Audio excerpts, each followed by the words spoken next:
waves come in at this angle, and then they break at this point, and depending on the wind and and the tide and blah blah blah, so many different factors, you get a different kind of action in the wave, and you have to catch it this way and ride it that way.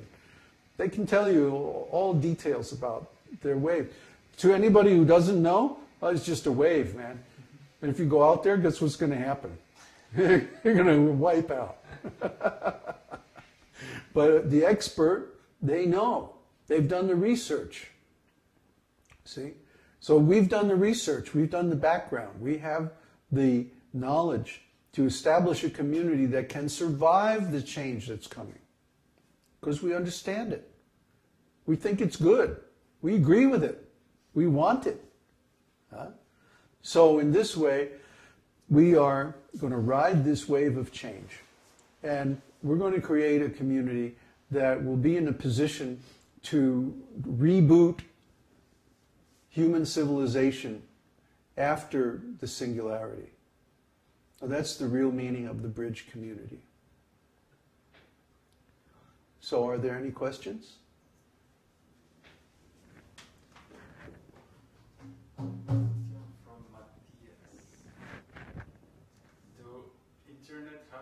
Does internet have a Vedic quality due to decentralization? Yes. Decentralization and disintermediation.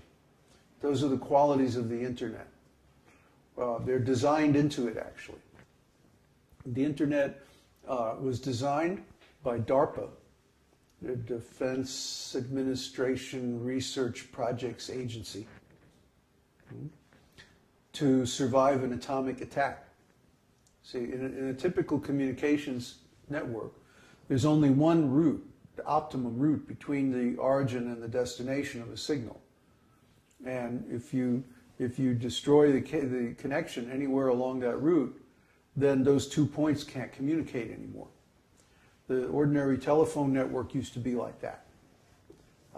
But now, the internet is designed according to a different system. In the internet, there are many routes to get from one place to another. So if one way is broken, then the signal can travel another way. It may take longer, may be more inefficient, but your signal will arrive. And this is decentralization. In Vedic society, we have something similar, where the wealth is held in the hands of private people or families. You see? Families are great natural structures for holding wealth and resources because they all naturally look after each other. So when you have the wealth in the hands of families, you have more collective wisdom about how to manage that wealth and how to hand it on and how to develop it and so on like that. You see? This is much better than individuals having wealth and much, much better than corporations having wealth because the wealth is created and held and consumed within the same group of people. I think the optimum family size or the optimum group size is 50 people or less. If it gets bigger than that, then you start to have problems with politics and the group naturally splits up anyway. So basically, the Vedic civilization supports decentralization of wealth. That way, if anything happens to one family, the other families in the village can take up the slack. If anything happens to one village, the other villages in the area can take up the slack. You see? If anything happens to one state or region, then other regions in the country can take up the slack. It's redundant on purpose, just like the internet is redundant on purpose. People might say, well, that's not efficient. It's not efficient to duplicate all those centers of wealth. But it is when something unexpected happens. See, efficiency, the whole idea of efficiency is based on doing the same thing over and over and over again and optimizing for it. But what if things change? Then you can't do it the same old way. So it's far better to have redundancy built into the system, because in this material world, the only thing you can count on is change. You know? And the more optimized you become for doing things a certain way, the more damage there is when that certain way of doing things is interrupted. You see? So the Vedic civilization is designed from the beginning to be optimized for change, to be optimized for redundancy and decentralization. And the other thing is disintermediation. In Vedic society, for example, anyone can go and see the king. All you need is a good enough reason. But generally speaking, anyone can apply, and if it's not frivolous, they can actually come and see the king and speak to the court. This is a very good plan. This is a very good way. Because this means everyone has access to power.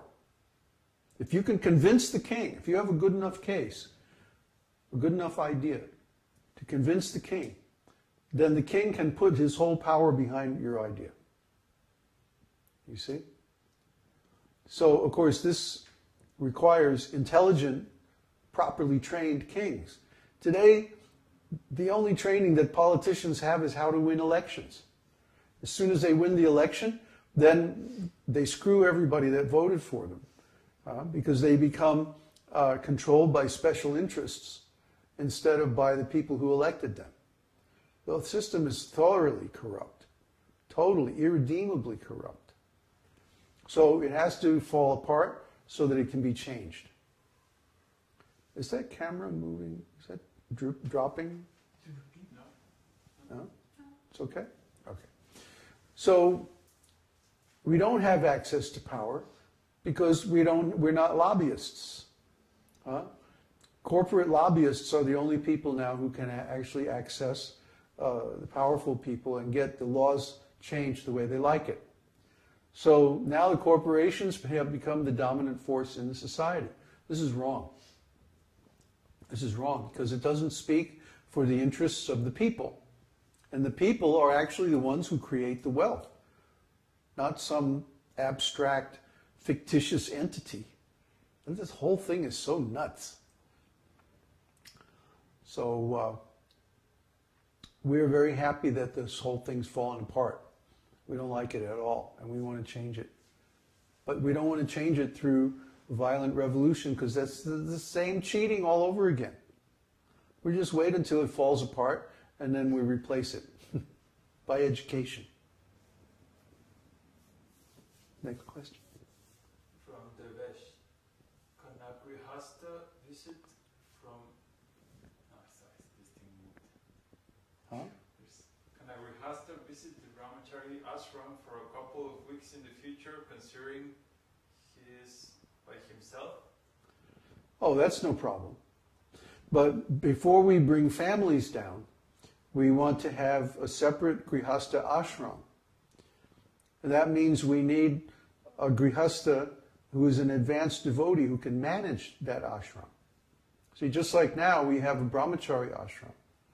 And we manage it by consensus among ourselves. So we need an experienced, spiritually advanced grihastha couple who can be like the leaders of that ashram to establish it. Once it's established, then it'll govern itself by consensus also. But because we're brahmacharis, we don't really, it's not appropriate for us to be involved with that. You see? It's really a separate ashram. And in Vedic times, the brahmacharis always lived in the forest and the householders lived in the village. And there's good reasons for that. We want to keep like that. We want to keep that system. It's a very good system. So we want to have a separate grihastha ashram. No, a single grihastha man can come and stay with us as a visitor. There's no problem.